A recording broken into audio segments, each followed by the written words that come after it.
বেঁচে যাওয়া আটার ডোটা থাকলেও কিন্তু এই রেসিপিটি সহজেই বানাতে পারবেন। তবে আজকে আমি একদম ফ্রেশভাবে বানিয়েছি, আশা করি আপনাদের ভালো লাগবে।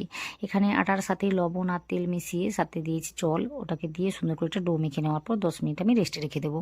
তো এইদিকে আমি কী করেছি, আগে থেকে আলুটাকে সেদ্ধ করে নিয়েছিলাম, তাতে দিয়েছি এই যে পালং শাক আর পেঁয়াজ কুচি, ধনেপাতা কুচি, লঙ্কা কুচি, জিরে গুঁড়ো, ধনে গুঁড়ো, এগুলো দিয়ে আমি সুন্দর করে মেখে নেওয়ার পর এইভাবে শেপটাকে দিয়ে রেখে দিয়েছি আগে থেকে। তারপর 10 মিনিট পরে এই ডোটাকে ভালোভাবে মেখে নেওয়ার পর লেচিগুলোকে তৈরি করে নেওয়ার পর একটা বড় রুটির আকারে আমি এভাবে তৈরি করে নিয়েছি। তারপর এই সাইডগুলোকে কেটে নিয়ে এইভাবে আমি কাজটি করে নিয়েছি, যেভাবে আমি দেখিয়েছি। তারপর না ওই যে আলুর পুরটাকে বানিয়ে রেখেছিলাম, ওইগুলোকে রেখে দেওয়ার পর জলটাকে ভালোভাবে লাগিয়ে দেওয়ার পর এইভাবে ভালোভাবে আটকে দিতে হবে, নাহলে কিন্তু পরে খুলে যায়।